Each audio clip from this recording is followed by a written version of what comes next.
বাচ্চাদের একটি জায়গায় ভুলেও আঘাত করবেন না। যদি বাচ্চাদের এই জায়গায় আঘাত করেন, স্বয়ং আল্লাহ তাআলা রাগান্বিত হয়, আল্লাহ তাআলা নারাজ হয়ে যায় এবং আপনার বাচ্চার ভয়াবহ ক্ষতি হতে পারে। আমরা অনেকেই সন্তান একটু দুষ্টামি করলে আমরা বাচ্চাকে একটু শাসন করি, কিন্তু শাসন করাটা ভালো। সন্তানকে অর্থাৎ রাগান্বিত হওয়া সন্তানের প্রতি, সন্তানকে শাসন করাটা ভালো, তবে বাচ্চাদের এই জায়গায় ভুলেও আঘাত করবেন না। কারণ আল্লাহ তাআলা মানুষকে সৃষ্টি করেছেন সুন্দরতম অবয়বে। আল্লাহ তাআলা বলেন, লাকাদ খালাকানাল ইনসানা ফি আহসানি তাকওয়িম, আমি মানুষকে খুব সুন্দরভাবে সুন্দরতম গঠনে মানুষকে সৃষ্টি করেছি। অর্থাৎ এত সুন্দর অবয়বে মানুষকে সৃষ্টি করেছে, এরকম সৌন্দর্য কোনো প্রাণীকে দেয় নাই, কোনো জীবজন্তুকে দেয় নাই। যেখানে চোখ থাকার দরকার সেখানে চোখ দিয়েছে, যেখানে নাক থাকার দরকার সেখানে নাক দিয়েছে, যেখানে কান থাকার দরকার সেখানে কান দিয়েছে, যেখানে মুখ থাকার দরকার সেখানে আল্লাহ তাআলা মুখ দিয়েছে। চাইলে আল্লাহ তাআলা নাক যদি এখানে না দিয়ে পিছনে দিত, তাহলে কিরকম হইতো না, যে পিছন থেকে আপনি গ্রান নিয়ে, খাবারের গ্রান নিয়ে তারপর সামনে এসে খেতে হতো।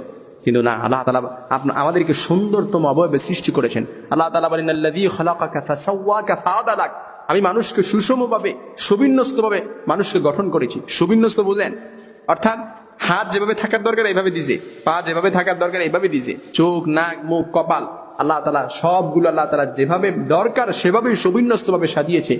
এরপরে আল্লাহ তাআলা বলেন, আল্লাযী খালাকাকা ফাসাওয়াকা ফাআদালাক ফি আইয়ি সূরাতিন মা শাআ রাক্কাবাক, যখন ফেরেশতাদেরকে বলল যেখানে হাত থাকার দরকার সেখানে হাত দাও, তারপর যখন আল্লাহ তাআলা চেহারা নিজ আকৃতিতে চেহারা, যখন ফেরেশতাদেরকে আল্লাহ তাআলা ফেরেশতাদেরকে দিয়ে চেহারা বানায় নেয়, আল্লাহ তাআলা নিজের কুদরতি হাত দ্বারা আমাদের চেহারা বানিয়েছেন। কারণ বান্দা কপাল দ্বারা আল্লাহ তাআলা সিজদা করবে, বান্দা চোখ দ্বারা আল্লাহ তাআলার কোরআন দেখবে, ঠোঁট দ্বারা আল্লাহ তাআলার কোরআনে চুম্বন করবে, মুখ দ্বারা বান্দা আল্লাহ তাআলার জিকির করবে, কান দ্বারা বান্দা আল্লাহ তাআলার কোরআন শ্রবণ করবে। এই জন্য আল্লাহ তাআলা সুন্দরতম ভাবে এই চেহারাটাকে সৃষ্টি করেছেন।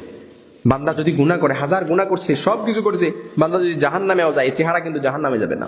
এই চেহারাকে আল্লাহ তাআলা জীবজন্তুর, এই সবগুলোকে আল্লাহ তাআলা জীবজন্তুর আকার ধারণ করাবে, তারপর আল্লাহ তাআলা আপনাকে জাহান্নামে নিক্ষেপ করবে। কারণ এই চেহারা আল্লাহ তাআলার কুদরতি হাত দ্বারা বানিয়েছেন। এই জন্য বাচ্চাকে কখনো ভুলেও এই চেহারার মধ্যে আঘাত করবেন না, তাহলে স্বয়ং আল্লাহ তাআলা রাগান্বিত হয়ে যায়, স্বয়ং আল্লাহ তাআলা নারাজ হয়ে যায়। অনেক সময় দেখা যায় বাচ্চাকে এমন ভাবে মারি প্রহার করি, শেষ পর্যন্ত বাচ্চা কথা না শুনে একেবারে আমাদের আয়ত্তের বাহিরে চলে যায়। আর এখন তো মোবাইল ফোন বের হয়েছে, বাচ্চা একটু দুষ্টামি করলে বাচ্চাকে মোবাইল ফোন দিয়ে তারপর তাকে কি করি, ঠান্ডা করে রাখতে চাই। কিন্তু না, বাচ্চার জন্য সবসময় আপনি আল্লাহ তাআলার কাছে দোয়া করতে হবে। বাচ্চার জন্য সবসময় আপনি আল্লাহ তাআলার কাছে চাইতে হবে যে, আল্লাহ আপনি আমার সন্তানকে একটা নেককার সন্তান দেন, আল্লাহ আপনি আমার সন্তানকে উত্তম সালেহ বানিয়ে দেন, আল্লাহ আপনি আমার সন্তানকে জামানার আব্দুল্লাহ বিন ওমরের মতো বানায় দেন, তারেক বিন জিয়াদের মতো বানায় দেন, খালিদ বিন ওয়ালিদের মতো বানায় দেন। এইভাবে সন্তানের জন্য দোয়া করতে হবে।